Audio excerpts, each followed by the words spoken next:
ایک میں نے حدیث بیان کی ہے کہ انار کا ایک دانہ ایسا ہے جو جنت کا دانہ ہے.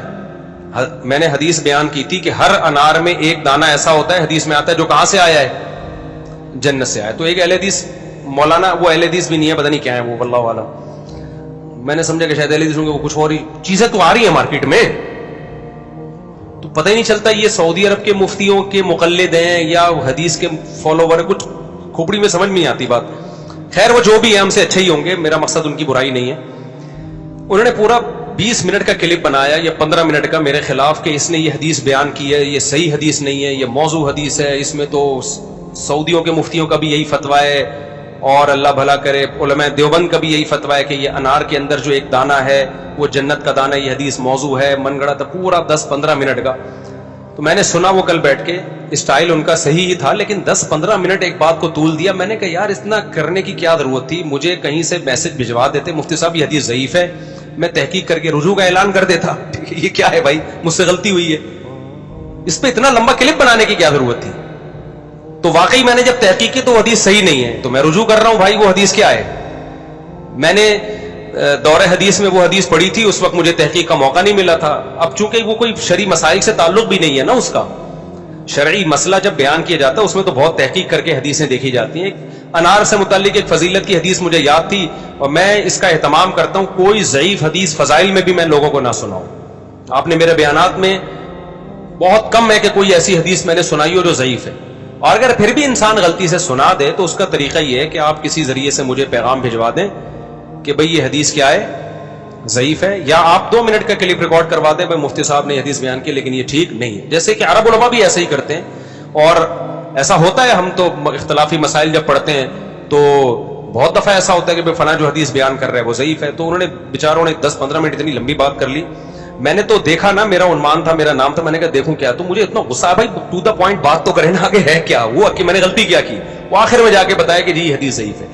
تو اس لیے آئندہ کوئی بھی اہل حدیث ہو یا کوئی بھی دیوبندی ہو یا کوئی بھی بریلوی ہو یا کوئی بھی ہو, اگر میرے بیان میں کوئی غلطی آپ کو نظر آتی ہے تو اتنے لمبے چوڑے کلپ کے بجائے آپ 30 سیکنڈ کا کلپ بنا دیں. اس میں آپ بول دیں بھائی مفتی صاحب نے حدیث بیان کی, یہ ٹھیک نہیں ہے, تو میں اعلان کر دوں گا شکریہ کے ساتھ کہ بھائی واقعی حدیث صحیح نہیں ہے, مجھ سے بیان کرنے میں کیا ہو گیا, مسٹیک ہوگا. ہم نے کب دعویٰ کیا کہ ہم ایسے دودھ کے دلہے میں ہم سے مسٹیک ہی نہیں ہو سکتی. تو ان کا بھی میں شکریہ کے ساتھ, جنہوں نے یہ کلپ ریکارڈ کروایا, ان کا شکریہ کہ انہوں نے میری غلطی پہ مجھے تنبیہ کی. تو واقعی یہ حدیث صحیح نہیں ہے, تو آئندہ میں نہیں بیان کروں گا, بات ختم ہوگی, ٹھیک ہے نا.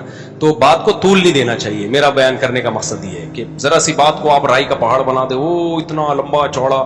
پھر انہوں نے کہا کہ سارے علماء دیوبند ایسے ہی کر رہے ہوتے ہیں. بھائی سارے ایسے نہیں کر رہے ہوتے, جو کر رہے ہوتے ہیں ان کا بتا دو بھائی یہ صحیح حدیث نہیں ہے, یہ ضعیف حدیث ہے, وغیرہ وغیرہ. تو اس لیے بات کو شارٹ کر کے کیا کریں, مختصر, تاکہ سننے میں بھی مزہ آئے. مجھے لوگ بھیج رہے ہوتے ہیں اتنے لمبے لمبے کلپ ہوتے ہیں, میں کہتا ہوں بھائی وہ ایک مزاحیہ آتا ہے, مزاحیہ پرینکر آتا ہے. میں نہیں دیکھتا پرینک وغیرہ, ٹائم ہی نہیں ہے. کبھی کبھار گزر جاتا ہے تو بعض بڑے مزے کے ہوتے ہیں. تو میں گھر گیا تو گھر والوں نے مجھے بتایا کہ یہ بڑے ایک یوٹیوب پہ نا بڑا زبردست اس کا ایک پرینک ہے. وہ پرینک میں اس نے یہ دکھایا کہ اعلان ہو گیا مسجد میں فلاں کا انتقال ہو گیا ہے نا, حالانکہ ہوا نہیں تھا. وہ پرینک کیا اس نے. اب لوگ آ رہے ہیں, لوگ پوچھ رہے جی وہ مرحوم کیسے مرے. اب میں آج کے کلپ کے حساب سے بتا رہا ہوں کہ جو کلپ بازیاں کرتے ہیں نا, ٹو دا پوائنٹ بات کم ہوتی ہے, اس میں طول بہت دے دیتے ہیں.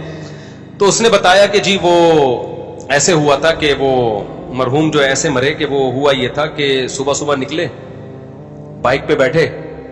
اب وہ کان لگا کے سن رہے ہیں نا. وہ بائک پہ بیٹھے تھے تو سامنے سے ایک بہت بڑا ٹرک آیا. اب مجھے پورے الفاظ یاد نہیں ہے, میں تو اپنے الفاظ میں. تو یہ کہ اسے ٹرک سے ٹکر ہوگی, کہہ رہے نہیں. ہوا یہ کہ وہ ٹرک اتنی سپیڈ کے ساتھ آیا اور زوں کرتا ہوا گزر گیا.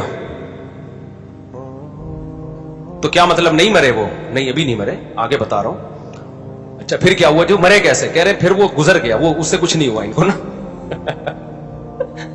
اب کیا ہوا جی, پھر یہ گئے. تو یہ گھر گئے, کسی نے لسی بنا کے ان کو دی, تو لسی میں میٹھا زیادہ تھا یا کیا تھا, وہ پی کے یہ سو گئے. اب اس کا خیال تھا شاید شوگر لیول بڑھ گیا, وہ مر گئے. کہہ رہے وہ لمبا سوئے ہیں, تو بارات میں نا کسی کی بارات تھی تو اس میں فائرنگ ہو رہی تھی, تو ان کی آنکھ کھل گئی. وہ کہہ رہا ہے مرے کب کہہ رہا بھی صبر کرو صبر کرو. کہہ رہا پھر ہوا یہ کہ بارات میں آپ کو پتا ہے جب فائرنگ ہوتی ہے تو گورنمنٹ نے منع کیا ہے کہ فائرنگ مت کرو, کیونکہ گولی صرف اوپر نہیں جاتی, اس نے نیچے بھی آنا ہوتا ہے. تو اب وہ سمجھا کہ شاید گولی اوپر جا کے اس کی کھوپڑی میں آگے لگی ہوگی مرحوم کے. تو کہہ رہے ہوا یہ کہ وہ جب بارات میں وہ نیند آئی ہوئی تھی لسی پی کے, اٹھے شادی میں تیار ہو کے گئے, فائرنگ ہوئی, گولیاں اوپر بھی جاتی ہیں نیچے بھی آتی ہیں. وہ کہہ رہے ہاں ایسا تو ہوتا ہے, تو گولیاں اوپر بھی آئیں نیچے بھی آئیں, وہ یہ غلط ہے, نہیں ہونا چاہیے, ایسے فائرنگ نہیں ہونی چاہیے, اس سے لوگوں کے مرنے کا خطرہ ہوتا ہے. تو کہہ رہے وہ مر گئے, کہہ رہے نہیں وہ مرے نہیں, کھانا کھا کے واپس آ گئے. سمجھ رہے اگلے کو اتنا زج کرو نا کہ وہ اٹھا کے اس کو مار دے سامنے والے کو. اچھا پھر دکھایا کہ اگلا بندہ آیا نا, اگلا بندہ آیا مرحوم کے کیا تعزیت کے لیے جب آیا نا, تو اس اگلے بندے نے ان سے لواحقین سے پوچھا بھائی کیسے مرے, تو اس نے کہا وہ صبح نکلے تھے موٹر سائیکل پہ. دوسرے نے کہا میں بتا دیتا ہوں, صبح نکلے ٹرک آیا گزر گیا نہیں مرے, اس کے بعد لسی پی اٹھے نہیں مرے, بارات میں گئے نہیں مرے. یہاں تک تو پتا ہے, آگے بتا کیا ہوا, یہاں تک میں نے اس کو بتا دیا. تو بعض اسکالر کیا کرتے ہیں کہ ٹو دا پوائنٹ جو بات ہے, بھائی ہم نے کوئی حدیث ضعیف سنائی ہے, آپ بتا دو یہ حدیث کیا ہے, ضعیف ہے, اللہ کی قسم میں مان لوں گا, میں فوراً اعلان کر دوں گا, مجھے کوئی رجوع میں, مجھے تو شکریہ یار آپ نے مجھے زیادہ گمراہی سے بچا لیا, بڑی گمراہی سے آپ نے مجھے بچا لیا نا, کہ یار میرا تو مذاق اڑتا نا, آپ نے تو میری بے عزتی سے مجھے بچا لیا, میرا تو شکریہ بنتا ہے. آگے وہ بیان اتنے لوگوں تک جاتا, لوگ کہتے ہیں یار مولوی صاحب اتنی بڑی پھینکو, اتنی من گڑت حدیث سنا رہے ہیں اور اتنے ٹھٹائی کے ساتھ سنا رہے ہیں. میں نے ایک غلط بیان کر دیا تھا کہ نبی صلی اللہ علیہ وسلم نے کلیجی نہیں کھائی, وہ بالکل غلط تھا, حالانکہ نبی سے کلیجی کھانا ثابت ہے. میں نے ہر جگہ سے بیان ہٹوایا, مجھے کسی نے بتایا بھائی آپ نے کیا کہہ دیا, کلیجی کھانا تو ثابت ہے, میں نے ہر جگہ سے بیان ہٹوایا, پھر بھی وہ ملینز میں چلا گیا. اب اس میں کس کی بے عزتی ہو رہی ہے؟ ابھی اتوار کے بیان میں فلا صدق ولا صلی, اب بیان میں انسان ترجمے کو کم فوکس کرتا ہے نا عوام پہ, تو صدقے میں میرا دماغ صدقے کی طرف چلا گیا. میں نے کہا کافر نے نہ صدقہ دیا نہ نماز پڑھی. بعد میں جب میرا بیان یوٹیوب پہ گیا ہے تو میں نے کہا فلا صدقہ کا معنی تو تصدیق کرنا ہوتا ہے, صدقہ تو ہوتا ہی نہیں ہے. کتنی بڑا بلنڈر ہوا مجھ سے, صدقہ یصدق تصدیقاً ہے نا, یہ تو وہ گرامر ہے جو ہم بچوں کو 2-3-6 سال ہم نے پڑھائی ہے. تو میں نے کہا کتنا برا امیج جائے گا یار, فلا صدقہ کا ترجمہ میں کر رہا ہوں, صدقہ نہیں کیا. تو میں نے فوراً وہ احمد بھائی کو فون کیا, بھائی یہ ہٹا یار, یہ تو میری ٹھیک ٹھاک بے عزتی ہو رہی ہے کہ صدقہ کا میں نے ترجمہ غلط کر دیا, تو ہٹاؤ بھائی یہ.